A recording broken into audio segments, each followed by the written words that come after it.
everybody. Kenny here from the American Car Classics radio program. Welcome back. We are out here at Route 60 Hyundai in Vero Beach. It is a beautiful Saturday afternoon, and we're doing some live cuts. With us right now, we've got Chris Lopez. Chris, good morning. Good afternoon. Good morning. How are you? Not sure what time it is, but happy day, man. It's a beautiful day, huh? Yes, it is. So you came to this car show today. You were followed in by Brian, who we had on earlier. You drove in this beautiful, man, I'm born in 66, so it is a beautiful 1966 Corvette. Thank you. How long have you owned it? I've owned it 3.5 years, and I'm the second owner. Wow. Yeah. So the guy that, the guy who loved that. Right. The guy who owned it actually died, and it sat for about 35 years. It had more, let's say, dry rot rubber issues than it had anything. Do you know the original mileage of it? 44,000 original is on it, and the speedometer and everything works. And you believe that to be right because, I mean, if it's a 66, it's had for 35 years. That's really what the title said, so absolutely. I have to go by that. My Nova here behind me, her name is Lucy, and we bought her with 24,000 original miles. I've never titled her, so it's still a one-owner car, but she's got 32,000 on her. I've driven her quite a bit. Right. You get out and drive this car? I drive it, let's say, probably 2 times a week, and that's mainly to take my mail to the post office. Love that. Just to keep everything lubricated, keep it well in shape. I'm always underneath it. I have carpeted garage. I don't like moisture, so you know where I'm going with that. Yeah. I also put in my own car lift so I could be underneath it all the time. At my age, laying on your back isn't the easiest thing to do. 8 months ago, you moved here from Virginia. Correct. You don't like moisture. Well, that's a key right there. Yeah. You have an air conditioning system in dehumidifier in the garage? Dehumidifier. Okay. So I try and keep everything, and there's a fan on it 24/7. So when it comes in, it stays completely dry. I don't want moisture underneath it. I get out there with a wire brush because I do have a lift, and I can carry on with the frame. So if anything looks dry rotted, what have you, it gets changed. Now, I met your wife, Cheryl, but this is your other girl. Does she have a name? My wife? No, I know Cheryl, right. Does your car have a name? No.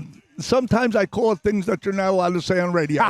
Well, it's the internet. You can go for it. No, but we have this little segment that we call "What's Her Name," and we talk to people about the cars and their names. And I didn't know that. Yeah, no, but we encourage you to think about what you would call her in a love sense, because we love these cars. Oh yeah. You had to do a lot to her when you got her. Well, let's put it this way. My wife said to me when we were moving to Florida from Virginia, she goes, "What are you going to do?" Because I'm a disabled veteran.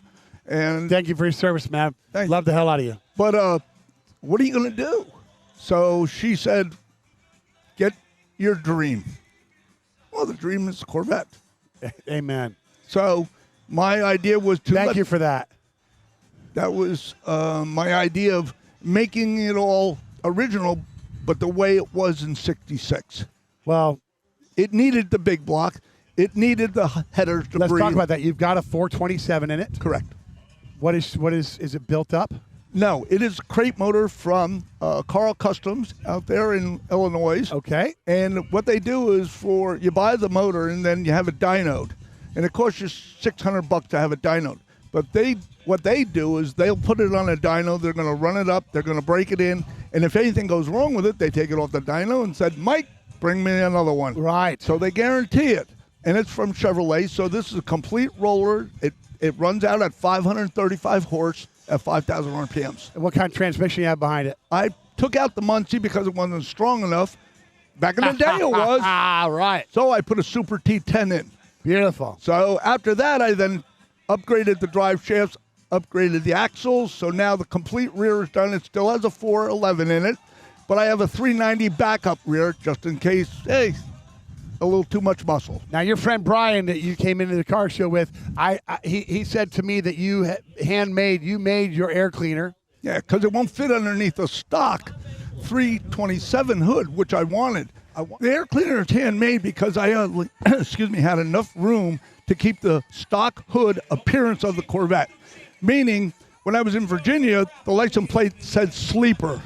Yeah. Back when we were young kids, the whole idea was not to let the other component know what you had underneath the hood. Right. That's why mine's badged for the 250. And I was going to say something about why you running around with a 6-cylinder label. I'm not. Only the older guys know this trick. Right. So the idea was because it had a high-rise intake and a 750 on it, the hood would only give me so much clearance. And I didn't want the hood with the, I'll call it a clam look. Yes. 67 came out with a nice looking hood, but I didn't want everybody to know it wasn't a 67. Yes, sir. It was a 66. So let's keep it hidden if I can.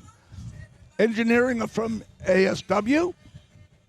We designed it, made it so it cleared within 1/4 of an inch all the way around, gave me a 2-inch 360-degree breather. 360 degree, but actually what we did was we took a 14-inch round breather and just elongated it. And then it filled right in there. Yeah, I loved it. What I love about your car, now look, my history as a car guy was that I grew up and became a chef. But when I fell in love with cars, I said, I want to own that 63 split window. And then I knew that I'd never be able to afford that. So I said, well, 66, it's a beautiful car. I'd love to own a 66 Corvette. Right. And then I realized I probably wouldn't be able to afford that. I became a Gen 1 Monte Carlo lover. There. I love the Monte Carlos. Right. But your seats in the 66 are not factory. No. And the reason I did a couple of things to upgrade it for safety reasons. One, I took the master cylinder on a 66 is only a single master cylinder for brakes. That's not a good thing to have. No. So we took that out and I put a 67 in, which split the brakes up. First thing. Second thing, it had all disc 4-wheel discs on it. Okay. So that was good. That is great. So we updated the calibers, made sure that they were good. The second thing was the seats in the Corvette are not the comfortablest. They only have a buckle. That's right. So we went to a 5-point harness. Love that. That gave us a little bit more. Also, underneath the seats, there was only 2-inch by 4-inch plates that they installed. It's on all the Corvettes. We put a bar going all the way across. That.